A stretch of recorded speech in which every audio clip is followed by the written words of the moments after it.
Di chapter 1148, hitung mundur Sainsomers sudah mencapai angka 1 dan kakek Jarul juga sudah menyuruh Bu Guru Enji untuk membakar sekolah sekaligus perpustakaan demi bisa menyelamatkan nyawa Ronya. Pada saat yang sama, Skopper Gaban juga sudah sampai di TKP dan langsung membacok sadis tubuh Sainsomers yang kepedean bakal bisa terus beregenerasi. Dari dua adegan penting dalam penutup chapter tersebut, seharusnya sudah jelas kalau sekolah dan perpustakaan di Elbaf pada akhirnya nanti tetap akan dibakar oleh Bu Guru Enji untuk menutupi kasus ijazah palsu. Karena meski Sainsomers sudah dibikin mati sekalipun oleh Skopper Gaban, di sana masih ada Saint Killingham yang pastinya bakalan terus mengintimidasi para guru besar. Ditambah lagi, jika dilihat dari peta penyebaran penduduk yang ada di chapter 1147, posisi perpus dan sekolahan adalah yang paling jauh dari jangkauan, serta tidak ada satupun tokoh kunci yang diceritakan sedang bergerak ke sana. Jika para guru tetap mencoba mempertahankan sekolah mereka, Saint Killingham pasti yang akan turun tangan sendiri untuk membakarnya. Jadi untuk kasus ini, satu-satunya pahlawan yang mungkin akan beraksi untuk menyelamatkan perpustakaan hanyalah sang kepala perpus sendiri, yaitu si burung hantu Baiblo, yang menurut ceritanya Saul, dia sudah berada di sana selama beratus-ratus tahun lamanya. Keberadaan Baiblo di dalam perpustakaan saya yakin bukan sekedar patung burung yang dipajang di dinding ruangan sebagai formalitas saja. Ingat, kata Lilith, dia mungkin merupakan user dari buah iblis Iku Ikunomi yang membuat buku-buku buatan manusia yang dibawa masuk ke dalam perpustakaan berubah menjadi besar dan bisa dibaca oleh para raksasa. Jadi jika dia menonaktifkan domainnya, seketika buku-buku itu akan kembali ke ukuran normal, atau mungkin malahan seluruh perpustakaan berikut isi-isinya yang akan menyusut, sehingga akan sangat mudah bagi Baiblo untuk membawanya terbang menjauh dari kobaran api. Apalagi menurut mitologi bangsa Yunani, burung hantu itu kan sering dikaitkan dengan Dewi Athena dan dianggap sebagai sang pelindung kota. Dan yang tidak kalah menarik lagi, beberapa kali terlihat di tempat Baiblo nangkring ada sebuah kursi kosong di dekatnya. Hal ini memunculkan kecurigaan kalau Baiblo ini sebenarnya adalah seorang raksasa pengguna kekuatan Zoan, atau mungkin malahan mythical Zoan karena kekuatannya bisa berefek ke lingkungan di sekelilingnya. Ditambah fakta kalau keberadaan sekolah dan perpustakaan di Elbaf digagas oleh Raja Harald, serta istri pertamanya alias ibunya Khairuddin juga masih belum diketahui nasib dan keberadaannya. Bukan tidak mungkin jika identitas aslinya Baiblo ini ya ibunya Khairuddin ini. Mungkin kesadaran Harald akan pentingnya pendidikan bagi bangsa Elbaf sedikit banyak dipengaruhi oleh ibunya Khairuddin yang berasal dari luar Elbaf. Mungkin salah satu alasan kenapa ibunya Khairuddin tidak diterima oleh mayoritas rakyat Elbaf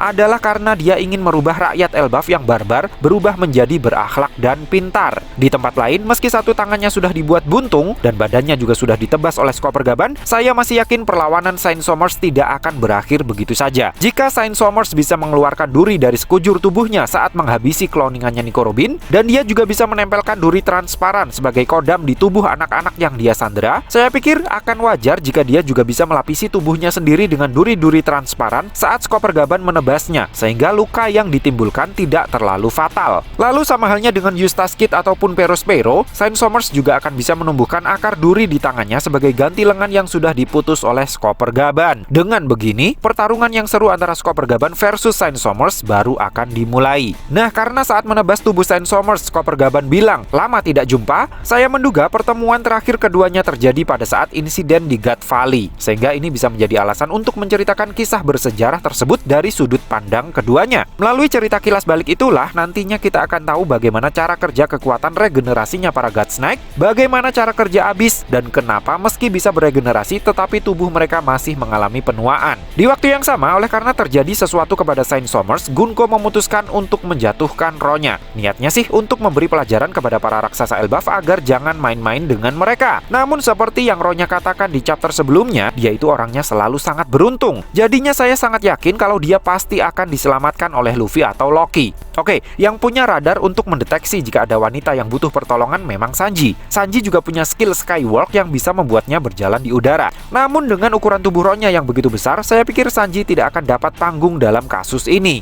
Di sisi lain, selain punya teknik Gomu Gomu no Fushen yang membuat Luffy bisa menjadi matras seperti saat menangkap kapal yang ditunggangi oleh Khairuddin dan gengnya di chapter 1141, dalam mode Gear 5, Luffy juga bisa berubah menjadi raksasa dan terbang bebas seperti saat menghadapi Kizaru di Egghead Island. Dengan kemampuannya itu, saya pikir dibanding Sanji, Luffy lebih punya peluang untuk bertindak sebagai dewa penyelamatnya Ronya. Dan gara-gara menyelamatkan Ronya inilah, Luffy, Sanji, Loki, dan yang lainnya jadi tahu kalau di Sunworld sedang terjadi keributan besar gara-gara ulah para God Snake. Loki yang punya dendam kesumat kepada mereka pasti akan langsung terpancing emosinya untuk segera bertindak. Berhubung kunci borgolnya sudah ada di TKP dan kondisi Loki seharusnya juga sudah lumayan membaik setelah mukbang daging Grogisaurus bersama Luffy, sepertinya dia akan memaksa Khairuddin untuk melepaskannya. Ditambah lagi, di situ ada Luffy yang pasti akan membantu Loki untuk mengsepik-sepik Khairuddin agar mau melepaskannya karena dia sangat ingin mendapatkan info tentang Akagami no Sangs dari Loki. Dugaan saya, sama halnya dengan Luffy, Loki juga punya metabolisme tubuh yang aneh. Jadi setelah terlihat gemoy karena kekenyangan seperti yang diperlihatkan di manga One Piece chapter 1146,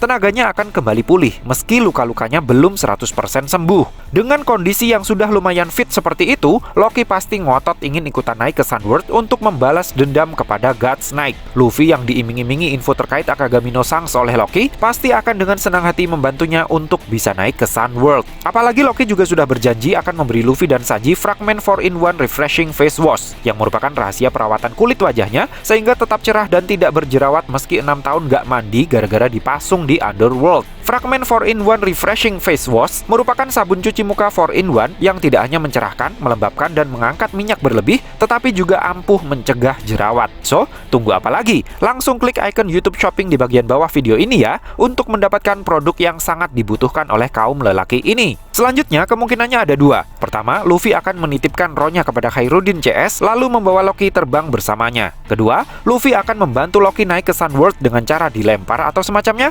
lalu dia menyusul naik ke atas bersama dengan Sanji sambil membawa rohnya ikut serta bersama mereka. Namun apapun yang akan dia pilih, kemalangan yang lebih malang dari kota Malang sepertinya akan segera menghampiri Gunko. Di chapter 1137, dia dengan begitu brutalnya mengoploki Loki yang dalam posisi masih terikat. Sehingga jika nanti Loki bertemu kembali dengannya, Loki pasti akan langsung menuntut balas dan tanpa banyak basa-basi langsung menjebretkan Ragnir ke tubuh mungilnya. Nah, jika satu tembakan pop green-nya Usopp saja bisa bikin tubuh Gunko langsung kroak, satu jebretan palu petirnya Loki pasti langsung membuat tubuhnya jadi Gunko geprek.